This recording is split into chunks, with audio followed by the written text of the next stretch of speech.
অধিকাংশই মুসলিম রাষ্ট্রের অধীনেই।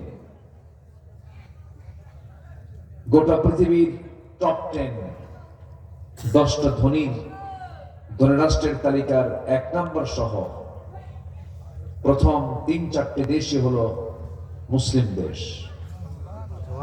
সব দিক থেকে মুসলমান এতটুকু এগিয়ে থাকার পরেও গোটা পৃথিবীতে যে জাতি সবচেয়ে বেশি মার খাচ্ছে, নির্যাতনের শিকার হচ্ছে, সেই জাতির নাম কি বলুন তো? মুসলমান। সম্মানিত ভাইরা, আজকে মুসলমান এই সিচুয়েশনে পড়ল কেন? মুসলমানদের প্রথম কিবলা বাইতুল আকসা আজকে মুসলমানদের নিয়ন্ত্রণে নেই। ঠিক এই মুহূর্তে আমরা এখানে বসে আছি, যে সময় ফিলিস্তিনের ছোট্ট ছোট্ট শিশুগুলো মা বাপকে হারিয়ে ঘর বাড়ি ছাড়া হয়ে খোলা আকাশের নিচে অবস্থান নিয়ে বসে আছে, আর চোখের পানি ফেলে ফেলে কেঁদে কেঁদে বলছে, আল্লাহ, আমাদের দেখার মতো কেউ নেই, তুমি একমাত্র, তুমি প্রভু ছাড়া।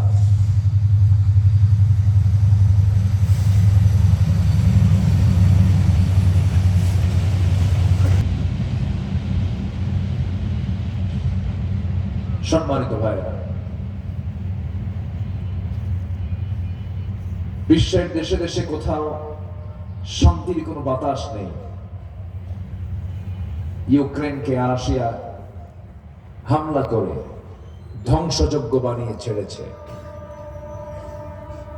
এই যে একটা অস্থিরতা গোটা দুনিয়া জুড়ে আমরা দেখতে পাচ্ছি, একটা মানুষ সিংহ বাঘকে দেখে যায় না ভয় করে, তার চাইতে বেশি ভয় করে একটা মানুষ মানুষকে দেখে। মানুষ এখন হিংস্র হায়নার চেয়েও ভয়ঙ্কর রূপ ধারণ করেছে। আমি কি ভুল বলছি কথাগুলো? না। মানুষের ভিতরে মানবতা নেই বললেই চলে। একটা মানুষ মানুষকে হত্যা করতে চুল পরিমাণ দ্বিধা করছে না, অথচ একটা মুমিনের দাম কত? হাদিস এসেছে, একটা মুমিনের দাম হচ্ছে গোটা পৃথিবীর মানুষকে হত্যা করলে যে গুনাহ হবে, একটা মুমিনকে হত্যা করলে এই সমান পরিমাণ গুনাহ হবে। যে ব্যক্তি কোনো মুমিনকে হত্যা করলো, ফাকাতালান নাস জামিআ, সে যেন গোটা পৃথিবীর সকল মানুষকে হত্যা করলো। অথচ সেই হত্যা, খুন, গুম, জেনা, ব্যভিচার, মদ, সুদ আমার দেশে মনে হয় নাই। আসতে বলবেন না, আছে না নাই? আছে। আমরা কিন্তু মাহফিলে বসেছি ঠিক সেই সময়। সম্মানিত ভাইয়েরা, আমরা কেউ বাঁচবো না, সব আমরা দুনিয়া থেকে একদিন বিদায় নেব। সবচাইতে বড় বিষয় হলো আমি কি নিয়ে যাচ্ছি সাথে। আমি তো যখন তখন বিদায় নেব দুনিয়া থেকে, যখন তখন।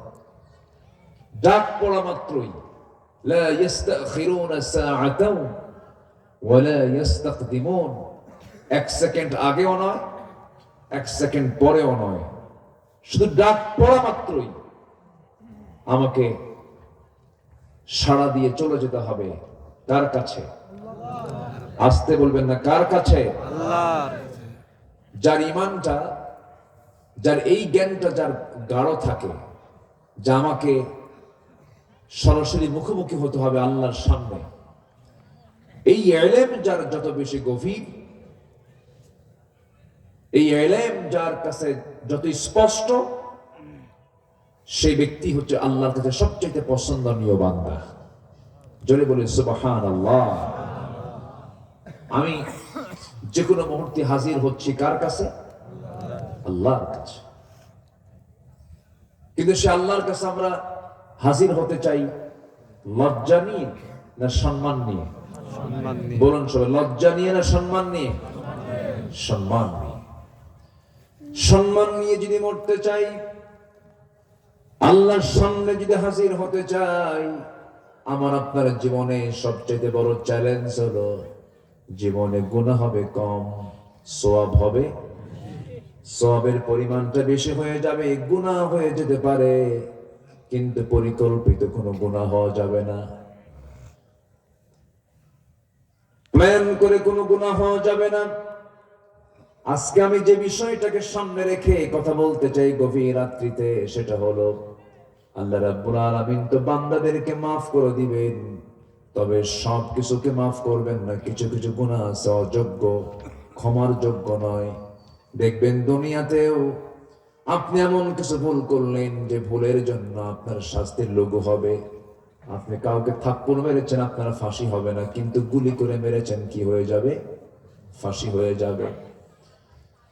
আল্লাহ রাব্বুল আলামিন বলেন, বান্দারে একটা লক্ষ্য নিয়ে তোমাকে দুনিয়াতে পাঠালাম, সে লক্ষ্য হলো ও কিছু নয়, একটা লক্ষ্য, সেটা হলো আমারা আল্লাহ তা'বুদু ইল্লা ইয়্যাহু যালিকাদ-দীনুল কাইয়্যিম।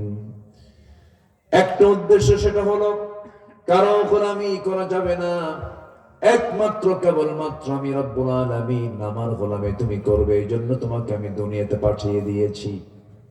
আল্লাহ রব্বুল আলামিন বান্দাদের ভিতরে যদি কিছু অপরাধ হয়ে থাকে, সে অপরাধগুলোকে আল্লাহ রাব্বুল আলামিন মাফ করবেন। যাদেরকে মাফ করবেন মোটামুটি 5 শ্রেণীকে মাফ করবেন।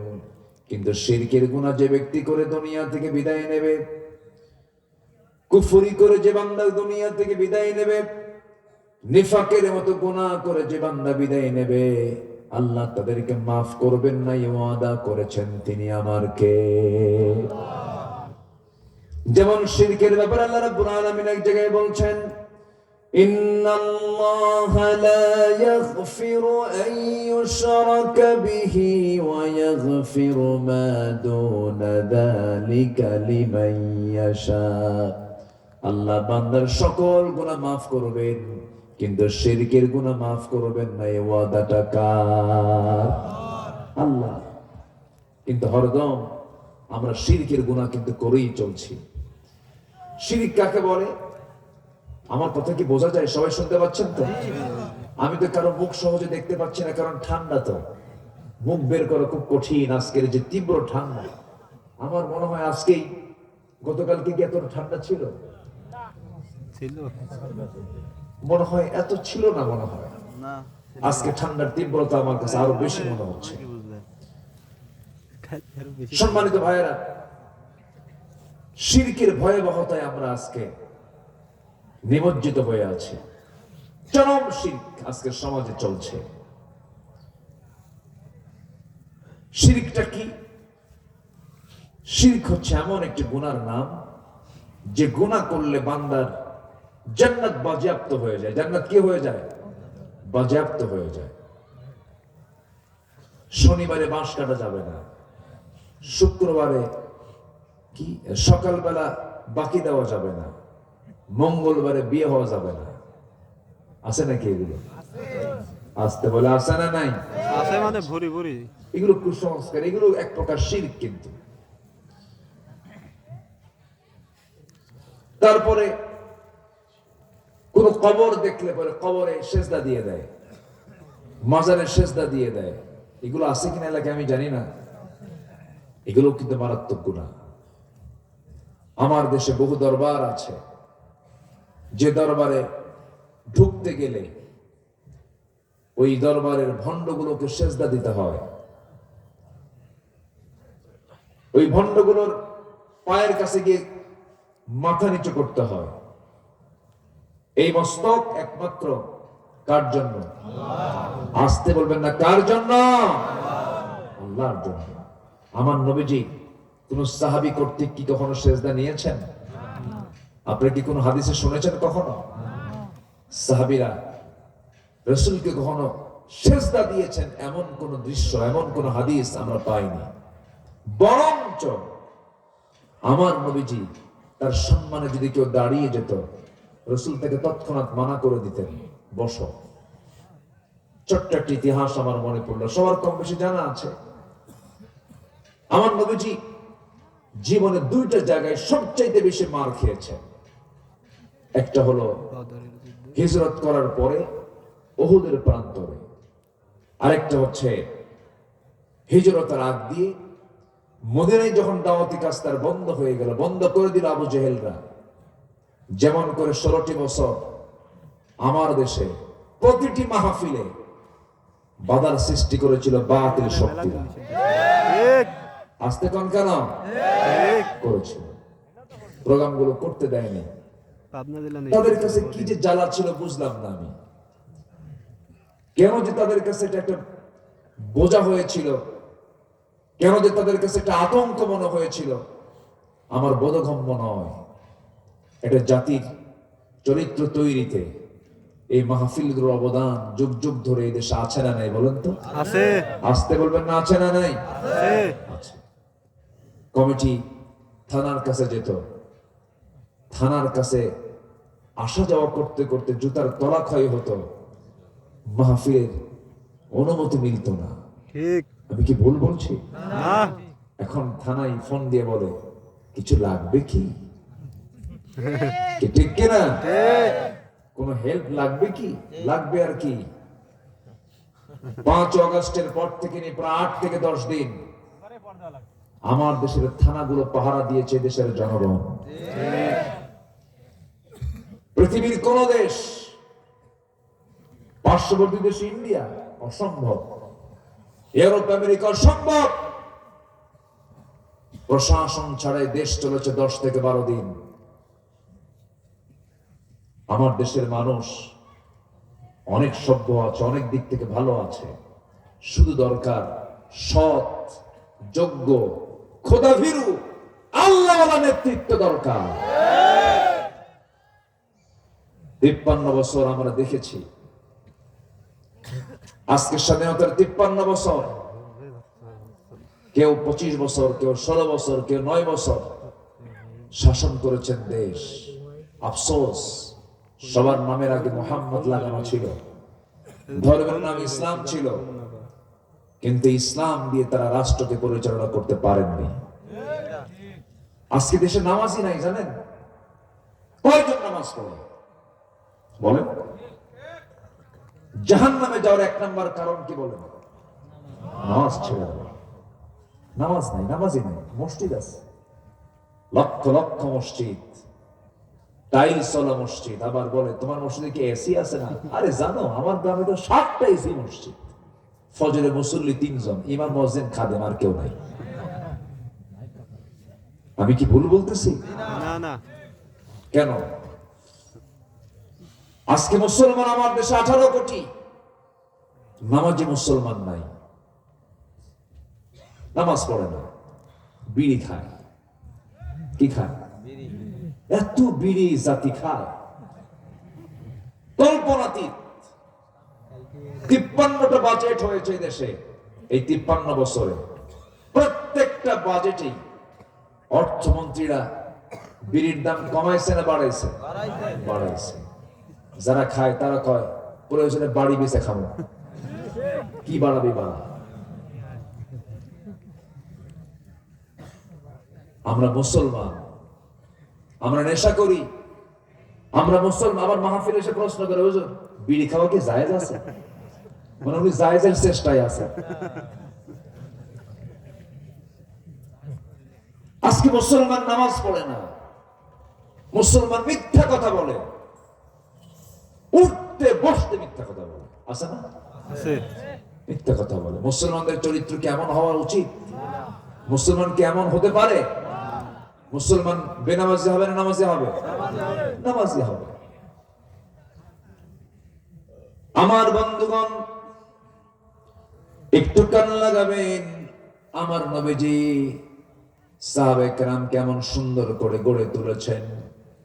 সেই সমাজের মানুষগুলো এত অসভ্য বর্বর ছিল যে নিজের মাকে পর্যন্ত বিয়ে করত। সেই মানুষগুলোকে 100টার কাঠিতে আবদ্ধ করেছেন। আমার নবীজি সেই সমাজ থেকে বের করে এনেছেন আবু বকরকে, ওমরকে, ওসমানকে, আলীকে। জোরে বলি আল্লাহু আকবার। কিভাবে তিনি পারলেন? এমন সুন্দর মানুষগুলোকে কেমন করে গড়ে তুললেন? কিছু নয়, কোনো জাদুটনা নয়, জাদুমন্ত্র নয়, একমাত্র কি দিয়া? কোরআন দিয়া। সেই কোরআনের মাদ্রাসা এখানে গড়ে উঠেছে, বলি আলহামদুলিল্লাহ। আমি শুনেছি আল্লাহ সরকার কবির আহমেদ ভাই আসছেন নাকি? কবির আহমেদ ভাই, তিনি এই মাদ্রাসার পিছনে একটা সিংহবান দান তার পক্ষ থেকে আসে, বলি আলহামদুলিল্লাহ। মাদ্রাসা এখানে গড়ে উঠেছে। এই মাদ্রাসাগুলো কিনে বাজে কথা বলা হয়েছে এগুলো জঙ্গির প্রজনন কেন্দ্র। যেরকম নাউযুবিল্লাহ।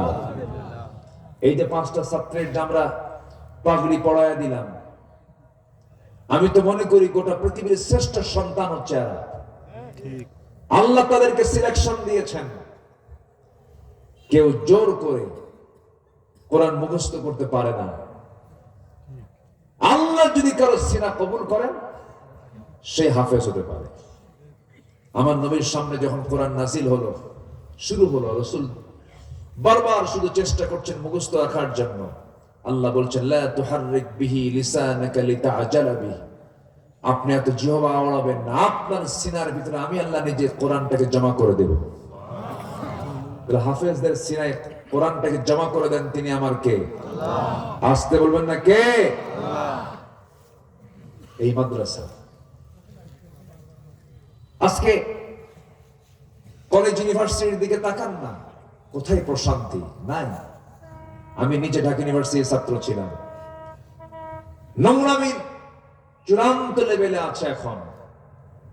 এমন কোন আকাম কুকাম নাই যা হয় না। ইউনিভার্সিটিতে কোনো আদব নাই। ছাত্র শিক্ষককে পিটায় না শিক্ষক ছাত্রকে পিটায়? বলেন, ইউনিভার্সিটিতে ছাত্র শিক্ষককে পিটায়, স্যার সোজা হন। কি হন? সোজা হন। এমন একটা চিত্র আপনি কোন মাদ্রাসায় দেখাতে পারবেন না। প্রত্যেকটি মাদ্রাসায় আদব আছে না নাই? বলেন, আছে না নাই? আছে। গোটা পৃথিবীর কোন বৃদ্ধাশ্রমে আপনি কোন হাফেজের বাবাকে পাবেন না, আলেমের বাবাকে পাবেন না। কিন্তু আমার দেশে কিছু বৃদ্ধাশ্রম গড়ে উঠেছে। ট্রেন কি 5-10 মিনিট পর করে আসা যাওয়া করে নাকি?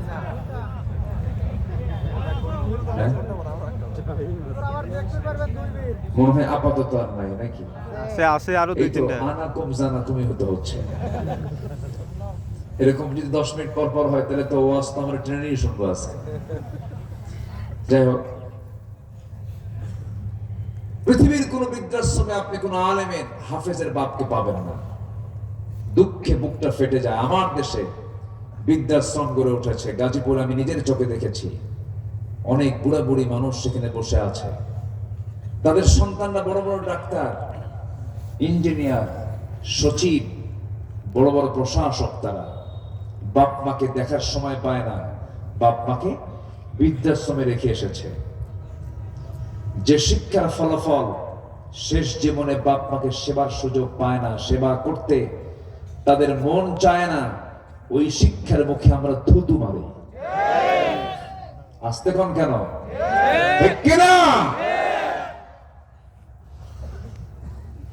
চিন্তা করে দেখুন, বাপ মারা গেছে, জানাজায় যাওয়ার সময় নেই সন্তানের, বলে জানাজা দিয়ে দাও, আমার প্রচন্ড জরুরি কাজ আছে। ইসলাম এগুলো শেখায় না। সন্তানের হাতে কোরআন তুলে দেন, সন্তান পাহারা দেওয়ার জন্য কাউকে লাগবে না, কোরআন তাকে পাহারা দেবে। দিয়ে দেন মাদ্রাসায়। রিজিকের ফয়সালা কার? আল্লাহ। আসতে বলবেন না কার? আল্লাহ। শোনেন, 1000 কোটি টাকার মালিক হলেই যে সে বরকত প্রাপ্ত তা নয়। 1000 কোটি টাকার মালিক কিন্তু খাইতে পারে না। খাওয়ার জন্য আল্লাহ তাআলা বেশি খাওয়ান ধনীকে না গরিবকে? গরিবকে। বলেন, ধনী না গরিব বেশি খায়?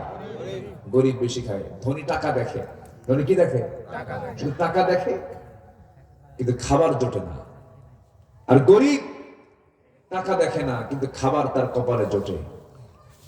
হাজার হাজার কোটি টাকার মালিক খাইতে বসে 1 কেজি আঙ্গুর নিয়া, কিন্তু কপালে জোটে একটা আঙ্গুর। এক আঙ্গুর খাওয়ার পরই বলে আর খাওয়া যাবে না, ইনসুলিন নিতে হবে, ডায়াবেটিস বেড়ে যাবে। একটা খায়া ইতিমের মতো ছায়া থাকে, আঙ্গুল গুড় দিকে হাইরে পড়া কপাল, পারলাম না খাইতে। ঠিক কি না? এই হচ্ছে ধনী। রুটি 10-12টা একসঙ্গে থাকে, একটা রুটির 4 ভাগের 1 ভাগ 10 গ্রাম খাওয়া লাগে, এর বেশি খাওয়া যায় না। আর গ্রামের মানুষগুলো কি এগুলো মেপে খায়?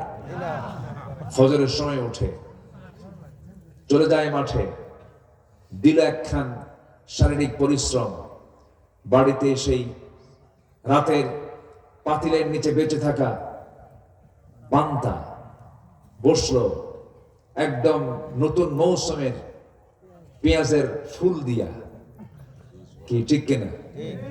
একদম কাঁচা মরিচ দিয়া, লবণ নিয়া, ডিশ একখান বইয়া, 1 কেজি পান্তা 1-2 গ্রাসে শেষ। খাওয়ার পর যখন বলে খাইছো কেমন, আরো 1 কেজি হলে ভালো হয়। গরিবের সন্তান বেশি না ধনীর সন্তান বেশি?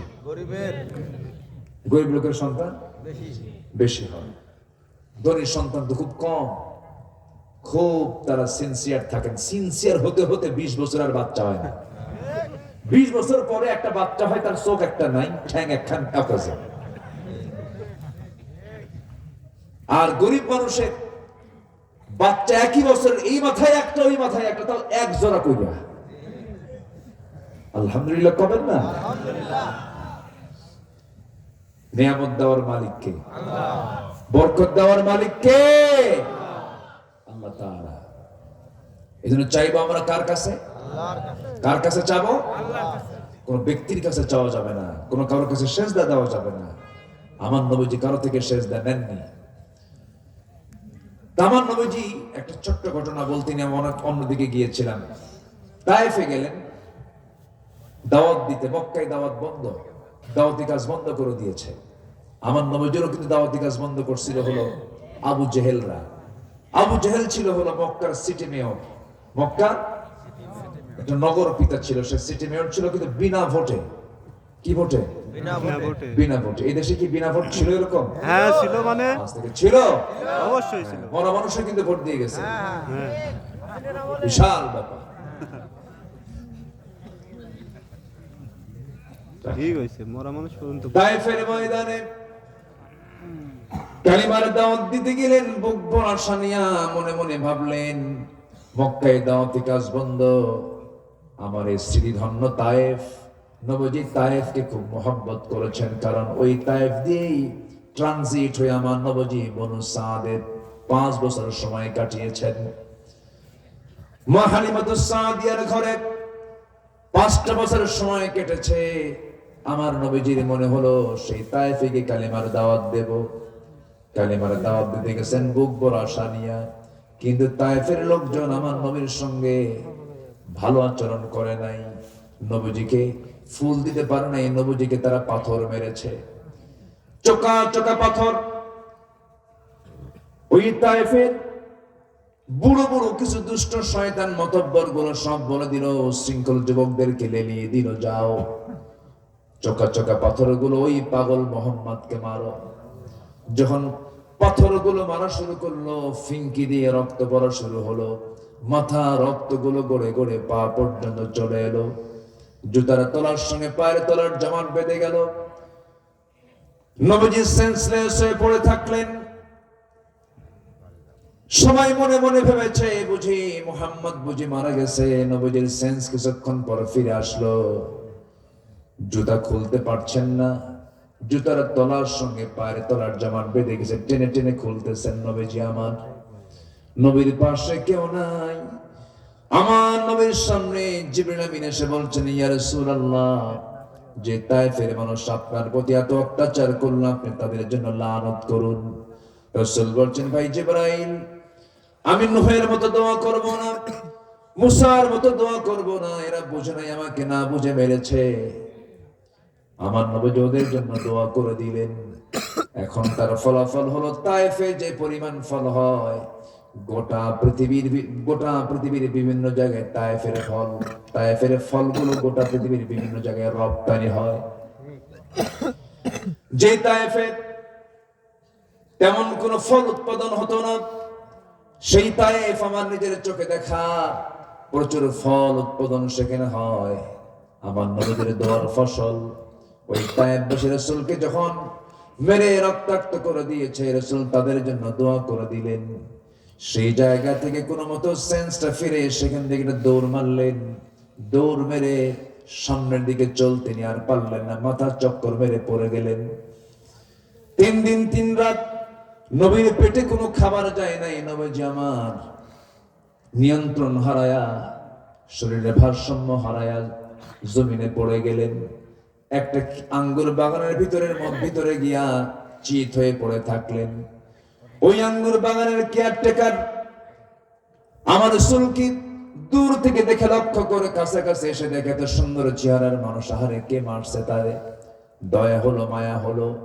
খেজুর বাগানের আঙ্গুর থেকে কয়েকটা আঙ্গুর থোকা থোকা পেড়ে নিয়া চিপে চিপে 1 গ্লাস রস নবীর সামনে হাজির করে বলছে, যুবক, এই এক গ্লাস আঙ্গুরের রস তুমি পান করো, নচেত তুমি মারা যাবে, প্রচুর রক্তক্ষরণ হচ্ছে। নবীজির হাত পা কাঁপতেছিল। 1 গ্লাস আঙ্গুরের রস যখন নবীর হাতে দেওয়া হলো, নবীজি বিসমিল্লাহ বলে তিনি পান করলেন। মুস্কি হাসি মেরে যুবকের দিকে তাকায় বলছে, যুবক, তোমার নাম তো আদ্দাস। যুবক মনে মনে চিন্তা করে, লোকটা আমাকে চিনলো কেমন? আমি তো তাকে চিনি না, কোনদিন দেখাও হয় নাই, কথাও হয় নাই, এই লোকটা আমার নামটা জানলো কেমনে? রাসূল মুস্কি হাসি মেরে বলছেন, যুবক, তোমার নামটা শুধু জানি না, তোমার গ্রামের বাড়ির নামটাও জানি। আমার গ্রামের বাড়ি কোথায়? নিনোয়া নামক গ্রামে তোমার জন্ম। তোমার নাম আদ্দাস। তুমি যে গ্রামে জন্ম নিয়েছো সেই গ্রামে একজন নবীর আগমন হয়েছে। আল্লাহর পয়গম্বর ইউনূস আলাইহিস সালামের জন্ম হয়েছে তোমার গ্রামে। সঙ্গে সঙ্গে যুবকটা বলতেছে, আপনি আমার নামটাও বললেন, আমার গ্রামের নামটাও বললেন, আমার গ্রামে একজন নবীর জন্ম তাও বলে, এই ইতিহাসগুলো আপনাকে জানায় দিল কে?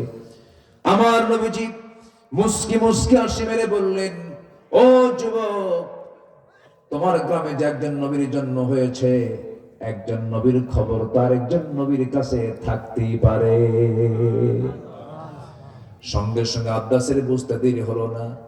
আদ্দাস জন্মগতভাবে সেই সময় ছিল খ্রিস্টানি কায়দায় তারা 2টা হাত নবীর 2 পায়ের দিকে নিয়ে রাসূলকে সেজদা দিয়ে ধন্য করবে। আমার নবী এই দৃশ্য দেখার আগেই তারা 2টা হাত চট করে শক্ত করে ধরলেন, বুকের সঙ্গে বুক লাগায় দিয়ে বলছেন, যুবক রে, তুমিও বান্দা আমিও বান্দা, তুমি আল্লাহর গোলাম আমি আল্লাহর গোলাম, আমার কাছে ওহী আসে তোমার কাছে ওহী আসে না, এতটুকুই শুধু তফাৎ। বান্দা হয়ে বান্দাকে কখনো সেজদা দিতে পারে না। বান্দার দায়িত্ব হলো একমাত্র কাকে সেজদা দেওয়া। আদ্দাসের বুঝতে দেরি হলো না। আদ্দাস সঙ্গে সঙ্গে বলে ফেললো, আশহাদু আল্লা ইলাহা ইল্লাল্লাহু ওয়াহদাহু লা শারীকা লাহু ওয়া আশহাদু আন্না মুহাম্মাদান আবদুহু ওয়া রাসূলুহু। হেদায়েতের মালিক কে? আল্লাহ। আসতে বলবেন না কে? আল্লাহ। রাসূল কি কারো থেকে সেজদা নিয়েছেন নাকি? সেজদা নেন নাই। শিরকের কাছে যাওয়া যাবে না। শিরক মুক্ত জীবন গড়বো, মাফ করে দিবেন তিনি আমার কে? আল্লাহ তাআলা 5 ধরনের ভুল আল্লাহ তাআলা মাফ করে দিবেন। আল্লাহ যাদেরকে মাফ করবেন, মোটামুটি 5 শ্রেণীকে মাফ করবেন। কয় শ্রেণীকে মাফ করবেন? 5 শ্রেণীকে মাফ করবেন। আসুন একটা একটা করে আবার একটু শুনি। সময় আমাকে দিচ্ছেন তো নাকি? ইনশাআল্লাহ। এত লোক ছিল কোথায় আগে? এই তো আমি যখন বসলাম তখন তো লোকই নেই। কোথায় ছিলেন? এই এলাকায় কি রাতি মাহফিল শোনে মানুষ? অনেক সুন্দর মানুষ আপনারা, বলি আলহামদুলিল্লাহ।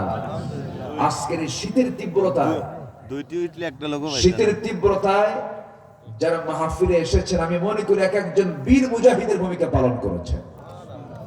চরম ঠান্ডা তো, এই ঠান্ডার মধ্যে আপনারা এসেছেন, আল্লাহ কবুল করো, জোরে বলি আমিন। সম্মানিত ভাইরা, সূরাতুল ফুরকান থেকে আমি কথা শুরু করে দিয়েছি। আল্লাহ তাআলা ওই বান্দাকে মাফ করে দেন যারা ভুল করে, এক নাম্বার মন্দ কাজ করার পর নিজে আবার সংশোধন করে নেয়, আল্লাহ আমি বুঝি নাই, না বুঝে ভুলটা করেছে, আমাকে মাফ করে দাও, আল্লাহ তাকে মাফ করে দেন। যেরকম সুবহানাল্লাহ। আমরা তওবা করব কার কাছে? আল্লাহর কাছে। আসতে বলুন, তওবা করব কার কাছে? মাফ চাবো কার কাছে? মাফ চাওয়ার জায়গা কয়টা? একটা জায়গা, তিনি হচ্ছেন আল্লাহ তাআলা। তিনি কে?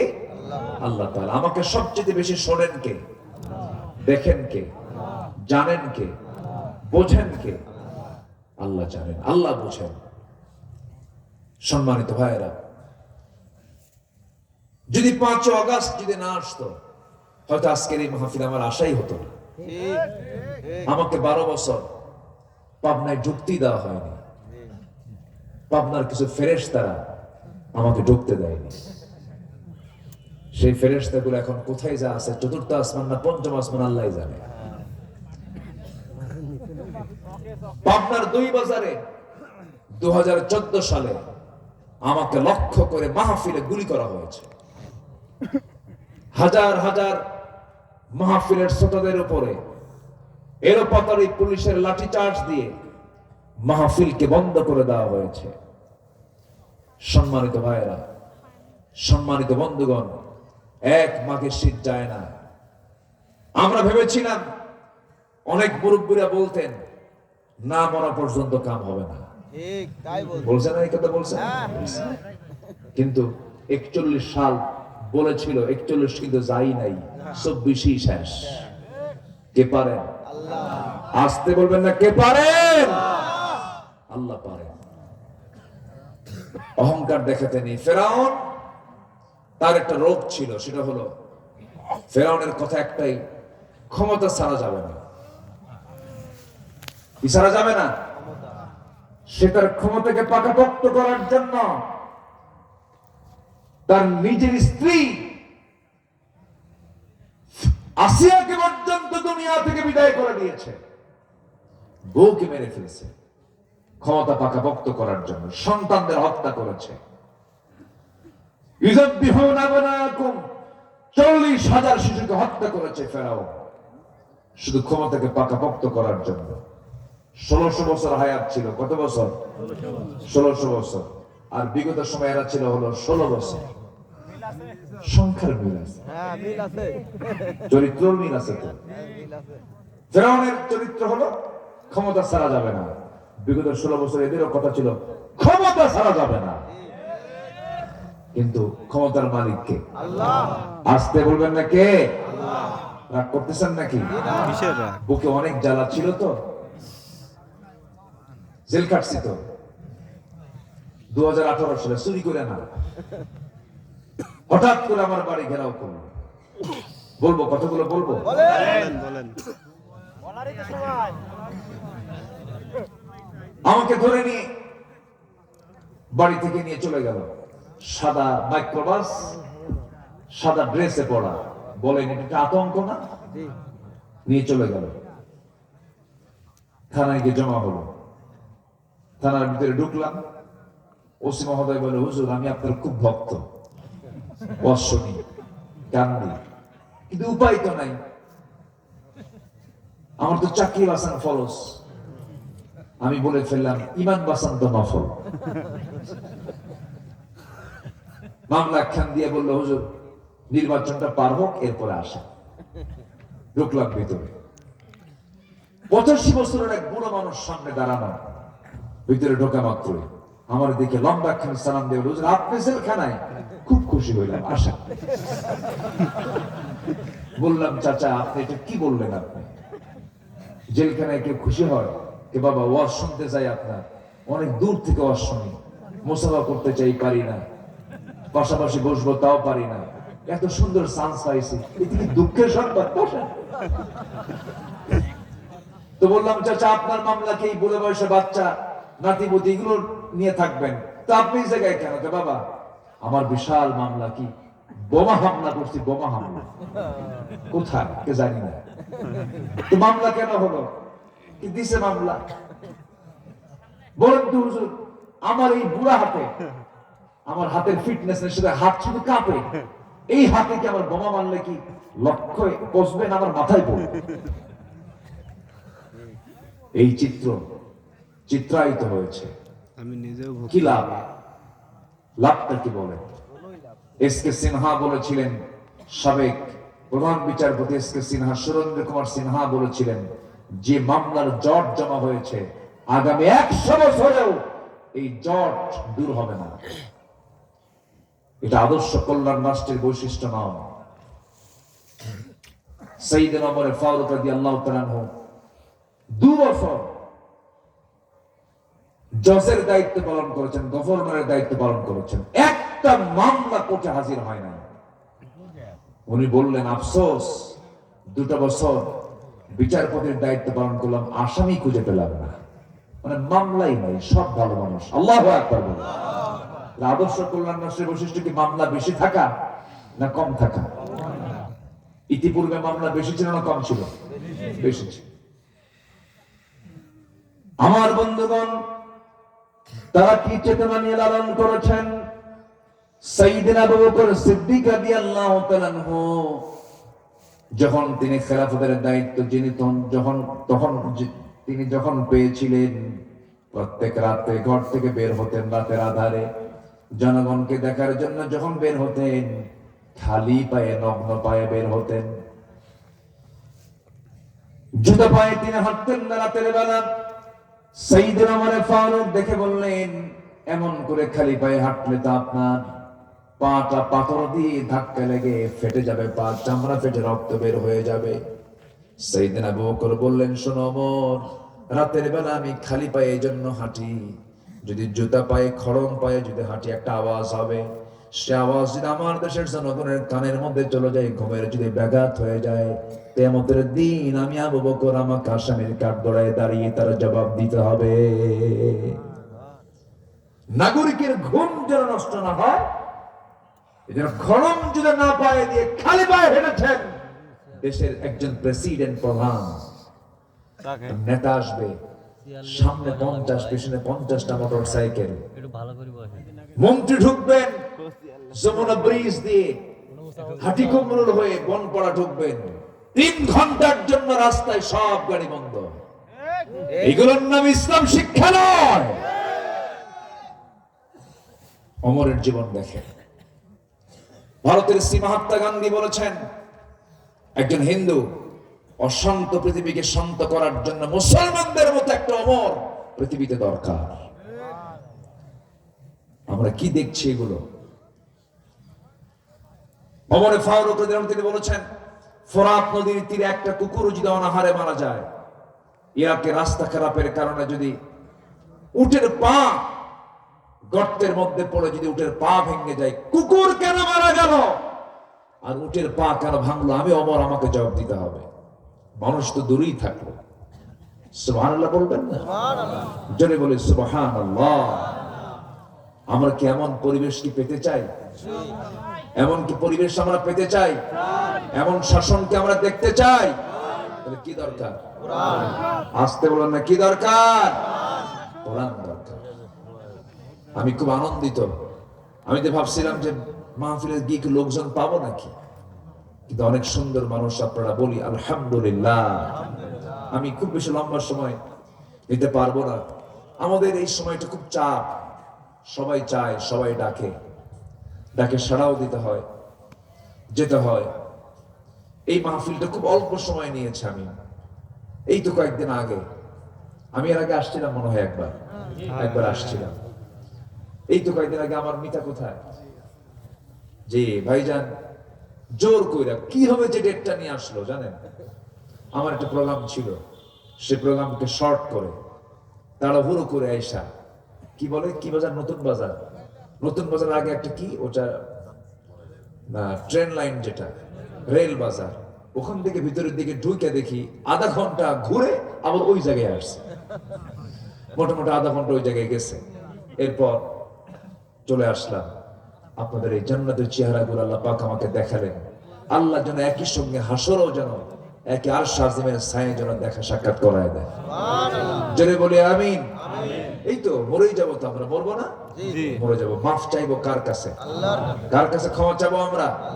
আল্লাহর কাছে। 5টা শ্রেণীকে আল্লাহ পাক মাফ করবেন। নাম্বার 1, ভুল করে কোনো হারাম কাজ হয়ে গেছে, তৎক্ষণাৎ যদি মাফ চেয়ে নিয়ে বলে আল্লাহ আমার ভুল হয়ে গেছে, আমি আর ভুল করবো না, আল্লাহ তারা মাফ করে দেন। জোরে বলে সুবহানাল্লাহ। ক্ষমা চাইবো কার কাছে? আল্লাহর কাছে।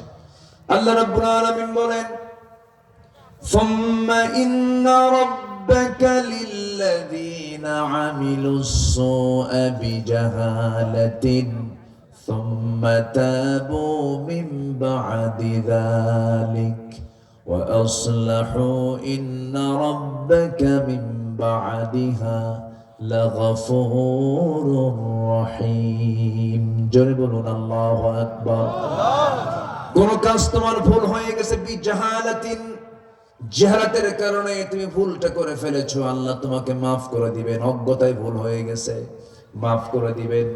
নাম্বার 2 হলো তওবা করে যারা ঈমান আনবে, সৎ কর্ম করবে, নেক কাজ করবে, আল্লাহ তাদের পাপগুলোকে পুণ্য দিয়া পরিবর্তন করে দিবেন। জোরে বলেন সুবহানাল্লাহ। আল্লাহ রাব্বুল আলামিন বলেন, إلا من تاب وآمن وعمل صالحا فأولئك يبدل الله سيئاتهم حسنات وكان الله غفورا رحيما جربنا الله أكبر তবে যারা তওবা করবে, ঈমান আনবে, নেক আমল করবে, আল্লাহ ওয়াদা করছেন তার জীবনের যে গুনাহগুলো ছিল সেই গুনাহগুলোকে আমি আল্লাহ রাব্বুল আলামিন সওয়াব দিয়ে তা পরিবর্তন করে দেব। জোরে বলেন সুবহানাল্লাহ। শর্ত হলো তওবা করতে হবে। কি করতে হবে? তওবা। তওবার দরজা এখনো খোলা আছে না বন্ধ আছে? খোলা আছে। তওবা করব আমরা। জোরে বলি ইনশাআল্লাহ। নামাজ না পড়া, হ্যাঁ সবাই কি নামাজ পড়ি তো নাকি? সবাই নামাজ পড়ি? 5 ওয়াক্ত নামাজ পড়বেন। কারা কারা একটু হাত তুলে দেখান তো দেখি। 5 ওয়াক্ত নামাজ হাত তুলে দেখান না, একটু ফেরেশতারা একটু রেকর্ড করো। জীবনে তো বহু নেতারা হাত, নেতার ওয়ার্ড হয়ে তুলছি, কিন্তু নেতা সব পালায়ে গেছে, নেতারা নাই, ওরা ফাঁকি দেয়, কিন্তু আল্লাহ ফাঁকি দিবেন না। বলেন ইয়া আল্লাহ, আমাদেরকে 5 ওয়াক্ত সালাত আদায় করার তৌফিক তুমি আল্লাহ দিয়া দাও। জোরে বলি আমিন। আরো জোরে আমিন, আরো জোরে আমিন। কষ্ট দিয়ে ফেললাম। বাড়িতে মা বোন আছে না নাই? ওদের পর্দার দরকার আছে না নাই? তাদের নামাজের দরকার আছে না নাই? একজন নারী 4 জন পুরুষকে জাহান্নামে নিয়ে যাবে। বড় বিপদ। কিন্তু খালি বাপ হলেই হবে না, স্বামী হলেই হবে না, বাবা হলেই হবে না, বড় ভাই হলেই হবে না। অবশ্যই সেই সমস্ত নারীদের দিকে অবশ্যই আমাদের খেয়াল করার দরকার আছে না নাই? অনেক হাজি আছে বউটা পর্দা করে না, অনেক হাজি আছে নিজে সুদ খায়। সুদ তো মনে হয় চাটমোহরে নাই। বলবো আমি সে পাবলিকই না, আমি সে লোকই না। আমি সুদ খায়, নামাজও পড়ে, আছে না নাই বলেন তো? হজের আগ দিয়ে বলে শোন আমার তো সব কামে হারাম, বাপের সম্পত্তি আছে ওই দেখা যা, ওই জমিটা বিক্রি কর। হালাল টাকা ছাড়া কি আর হজ হয়? ও নিজেও জানে এটা হারাম। দেখছেন অঙ্ক কিন্তু ঠিকই বোঝে। হজে যাচ্ছি তো হজের টাকা যদি এই টাকা দিয়ে যায় তাহলে হজ তো হবে না। বাবার নিষ্কণ্টক জমি ছিল, পৈতৃক সম্পদ, এটা বিক্রি করো, ওই টাকা হজে যাবো। দেখেন কি চালাক। আল্লাহ তো অঙ্ক বোঝে না, আল্লাহ অঙ্ক বোঝে না নাকি? এগুলো করা যাবে না। আকাম কুকাম যারা করে তারা কিন্তু আকাম কুকাম হারাম মনে করেই করে, সব বোঝে তারা। সুদের ধারে পাশে আমরা যাব। সুদের সর্বনিম্ন গুনাহ হলো নিজের মার সঙ্গে জেনা করা। জোরে বলি নাউযুবিল্লাহ। কোন নেশা করব না আমরা, কোন মিথ্যা সাক্ষী দেব না আমরা। নিজের মেয়ের দিকে খেয়াল করব, নিজের মেয়েটার পর্দা থাকলো কিনা। নিজের বউয়ের দিকে খেয়াল করব, নিজের বউটা আমার পর্দা করে কিনা। বউটাকে আস্তে করে ডাক দিয়ে বলবেন, দেখো তুমি পর্দা করো না, তোমার সঙ্গে আমার এই দুনিয়াতে এই সম্পর্ক একই ছাদের নিচে থাকি, তুমি কি চাও না আমরা জান্নাতের দুজন এক ছাদের নিচে থাকি? হ্যাঁ চাই। পর্দা করো। কেন শুনবে না? শুনতে বাধ্য, ঠিক কিনা? মেয়েটাকে বলবেন, ছেলেটাকে বলবেন, বাবা এগুলো করিস না, দিন মেনে চল, কোরআন মেনে চল, একসঙ্গে আমরা জান্নাতের মধ্যেও থাকবো। এরকম করে আমরা বলবো, অবশ্যই শুনবে। রহমত দিবেন কে? আসতে বলবেন, রহমত দিবেন কে? আল্লাহর কসম করে বলি, যে বাড়িতে ইসলাম নাই সেটা জাহান্নাম। শান্তি নাই। হয়তো টাকা থাকতে পারে, অর্থ থাকবে, কিন্তু শান্তি হবে না। বউ 3-4টা লাইন দিয়ে বসে থাকবে, মেয়ের হাতে ইয়াবা, ছেলের হাতে গাঁজা। বাপ বেশি বাড়াবাড়ি করলে পিস্তল দেখাই দিবে, একদম মেরে দেবে, কিন্তু একদম জায়গা মতো। শান্তি পাবেন না। শান্তির জায়গা হলো ইসলাম, ইসলাম, ইসলাম। ইসলামকে আমরা মেনে চলবো। জোরে বলি ইনশাআল্লাহ। তওবা করব কার কাছে? আল্লাহর কাছে। বোন যদি সম্পত্তি পায়, বোনকে সম্পত্তি বুঝায় দেবে। মনে হয় খুব বিপদে ফেলতেছে আপনাদের। সুদ বন্ধ হলো, আবার বোনের সম্পত্তির দিকে আবার আসলো। বোনকে সম্পদ বুঝায় দেয় না। বাপ মারা গেছে এক যুগ, খালি বোন শুধু আসা যাওয়া করে, কিন্তু ভাইয়ের এমন ব্যবহার দেখায়, এমন চোখ দেখায়, সাহসী পায় না বোন। বোন চলে যায়। বোনের সম্পত্তির উপরে ধান আবাদ করে, সেই ধান গোলায় ভরায়, সেই টাকাগুলো দিয়ে পরিবার চালায়, সেটার জীবন চালায়। হালাল না হারাম? আসতে কয়, হালাল না হারাম? বোনটা কিছু বলার সাহস পায় না, বোনকে সম্পদ দেবে না, ফাঁকি দেওয়ার অজুহাতে বোনের সঙ্গে সম্পর্ক নষ্ট করে ফেলে। আবার মাঝে মাঝে কিছু ভাই আছে খুব চালাক, বোনদেরকে দাওয়াত দেয়, বোনদেরকে দাওয়াত দিয়া পাবনার পায়েস, বগুড়ার দই, নাটোরের কাঁচাগোল্লা, যশোরের খই, টাঙ্গাইলের চমচম, কুমিল্লা রসমালাই, সব দামি দামি সব খাবার গুলো নিয়ে বোনকে দাওয়াত দিয়ে জন্মের মতো খাওয়ায়। পাশে বসে বোনকে সুন্দর করে বুঝায় বলে, বোন বিয়ে তো হয়ে গেছে, সংসার শুরু হয়ে গেছে অন্যের ঘরে, তোমরা ভালো থাকো, দোয়া করি, আমরা তোমার ভাই, তোমরা আমরা আমাদের কাছ থেকে সম্পদ পাবে, এটাও সত্য, অবশ্যই তোমরা এটার হকদার, এটাও সত্য। তবে একটা কথা বলি বোনরা, শোনো, কি অংশ নিলে কিন্তু ধ্বংস হয়। দেখছেন কি শয়তানি ওয়াজটা করলো? আছে না নাই? সব শেষ। বান্দার হক নষ্ট করলে কিচ্ছু থাকবে না, সব শেষ হয়ে যাবে। এই নোংরামি করা যাবে না। যার যে প্রাপ্য, যার যে পাওনা, সব বুঝায় দিতে হবে। ভাবতে হবে, রাতে ঘুমানোর আগে ভাবতে হবে, এই ঘুমটা, এই রাতটা আমার জীবনের শেষ রাত হতে পারে, আমার কাছ থেকে কে কি পাবে, আমি কার কাছ থেকে কি পাবো।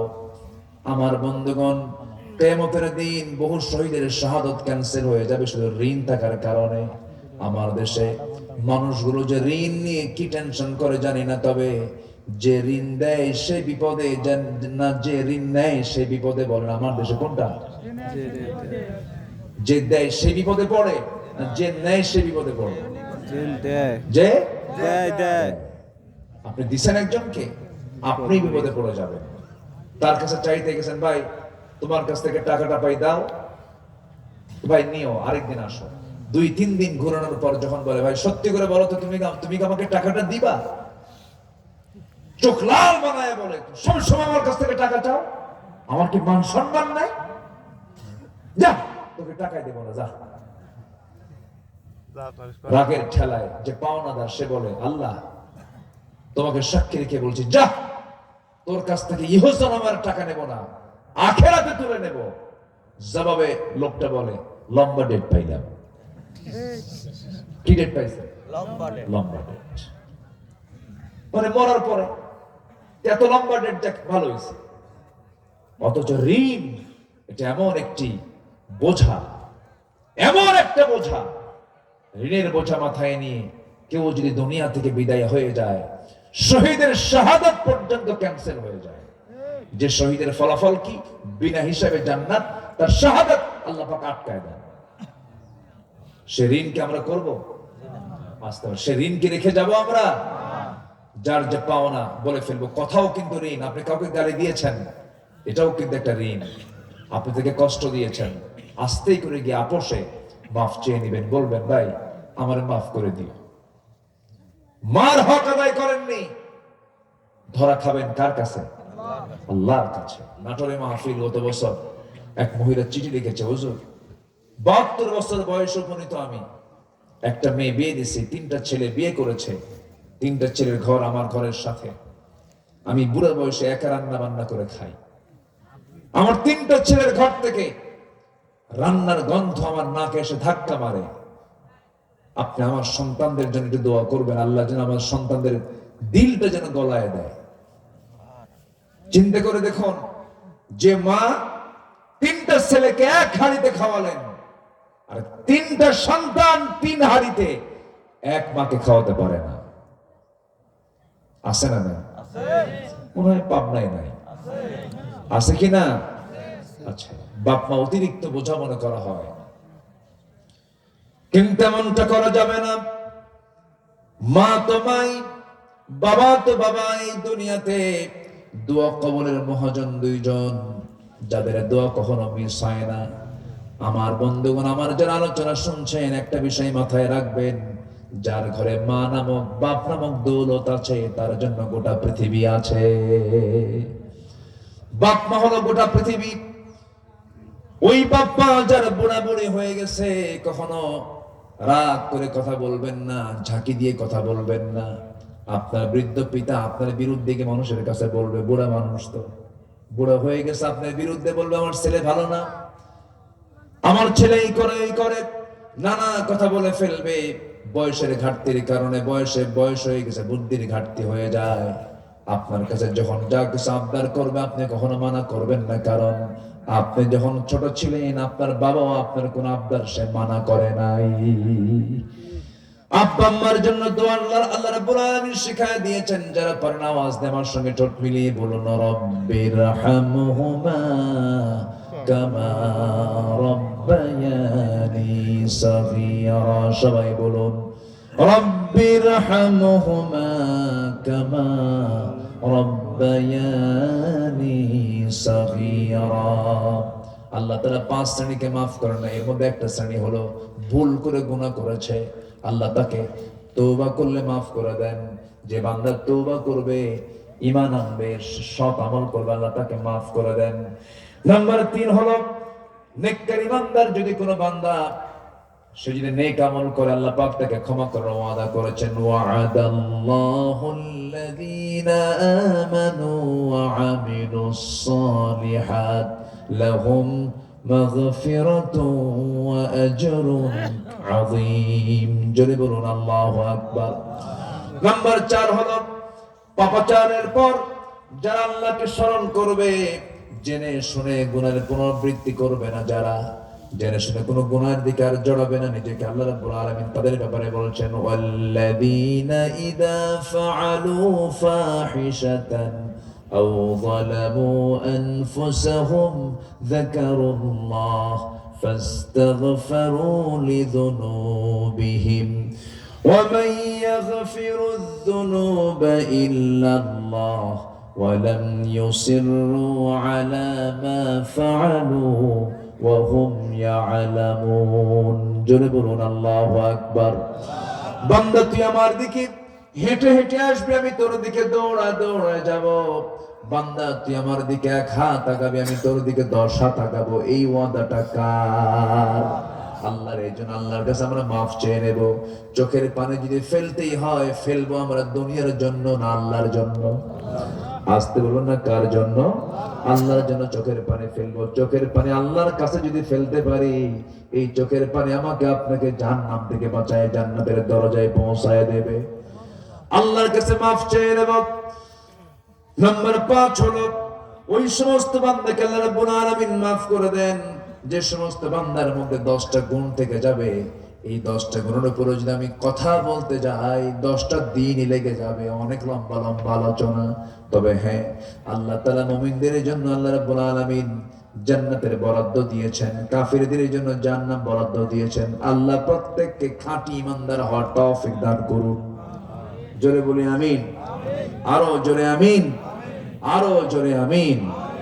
সম্মানিত ভাইয়েরা, সম্মানিত বন্ধুগণ, তবে একটা বিষয়, সেটা হলো এই যে আমাদের সমাজে মসজিদও বাড়তেছে, সুদও বাড়তেছে, তারপরে দান সদকাও মানুষ বেশি বেশি দেয়, নামাজিও বাড়তেছে, কিন্তু এইদিকে জেনা আছে না নাই, মদের বোতল আছে না নাই। ওয়াজ করে সমাজ থেকে আপনি সুদ বন্ধ করতে পারবেন না, জেনা বন্ধ করতে পারবেন না, মদের বোতল বন্ধ করতে পারবেন না। এগুলো বন্ধ করার জন্য দরকার হচ্ছে আইন। কি দরকার বলেন? আইন। সে আইন বাংলার জমিনে কায়েম হোক। সবাইকে চান? আসতে বলে সবাইকে চান? এটা কি এমনি এমনি আসবে? এমনি এমনি আসবে না। এই হারাম কাজগুলোকে সমাজ থেকে মূলোৎপাটন করার জন্য নির্দিষ্ট আইন দরকার, সেটা হচ্ছে আল্লাহর আইন। আর সে আল্লাহর আইন প্রতিষ্ঠার জন্য আজকে আপনি মাঠে কাজ করেন, আপনার আরেক ভাই আপনার বিরুদ্ধে দাঁড়িয়ে যাবে, অথচ তার পরিচয় হচ্ছে সে মুসলমান। আমাদের একটাই কথা, একটাই দাবি, সব দেখা শেষ, আগামীর দেশ আমরা দেখতে চাই কোরআনের দেশ। রাজি আছেন কারা কারা? হাত উঁচু করে দেখান মুসলমান। আল্লাহু আকবার, আল্লাহু আকবার, সাথে জানো, সাথে জানো, আল্লাহু আকবার। আল্লাহ কবুল করুন, আল্লাহ কবুল করুন, আল্লাহ কবুল করুন। আমিন। রাগ করতেছেন আপনারা? আমার ফরহাদ ভাই কই? জি, কত সুন্দর মানুষ আপনারা, আলহামদুলিল্লাহ। সম্মানিত বন্ধুগণ, মাহফিল কি তাবারক আছে? তাবারক আছে? ও, খেদমত আছে তাহলে। মহিষ আমার কবির ভাই মনে হয় দিয়েছেন না? লিটন ভাই না? আলহামদুলিল্লাহ। তো আমার যেন তাবারক যেন মিস না হয়, আমারও দিয়ে দিবেন। খুব ভালো। পাবনাতে এই প্রচলনটা এখনো আছে। অনেক রাত ধরে মাহফিল হয়, মানুষ বসে, মানুষ একসঙ্গে খেয়ে যায়। এটা ভালো, এটা ইতিবাচক দিক, নেতিবাচক কোনো দিক নয়। এটার অনেকগুলো উপকারিতা আছে। মোহাব্বত কমে না বাড়ে? ভ্রাতৃত্ব কমে না বাড়ে? বাড়ে। আমাদের দাদারা যা করে গেছেন, ভুল কিছু করেননি, কিন্তু আমরা যা করি বেশি মাতব্বরি করি, বেশি বুঝি, আমরা বেশি বুঝতে গিয়ে ভুল হয়ে যায়। আমার দাদারা কম জানতেন, কিন্তু বাপ মাকে কখনো কষ্ট দিতেন না। বাপ মাকে বৃদ্ধাশ্রমে রেখে আসেন নাই, কিন্তু আমরা বেশি জানি তো, বাপ মার জানাজায় যাওয়ার সময় পাই না, খুব ব্যস্ত আমরা। আল্লাহ তুমি প্রতিটি ভাইকে দিন মেনে চলার তৌফিক দিয়ে দাও। জোরে বলি আমিন। আরো জোরে আল্লাহুম্মা আমিন। আমি গতকাল থেকে আমার হঠাৎ করে লুজ মোশন, প্রচন্ড পানি শূন্যতা বিরাজ হচ্ছে আমার শরীরে। মাহফিলের চাপ, বিভিন্ন চাপে দৌড়াদৌড়ি, ঘুমটুম কম হয়। মাঝে মাঝে ডাক্তার কয় যে বাঁচেন কেমনে? আমি কই যে আপনি কি বাঁচান না আল্লাহ বাঁচায়? আল্লাহ বাঁচায় দেয়। তো আপনাদের দোয়ায় কথাগুলো বলি, তো সবাই দোয়া করবেন আমার জন্য, আল্লাহ যেন হক কথাগুলো সুস্থভাবে বলার তৌফিক যেন আমাকে দান করেন। জোরে বলি আমিন।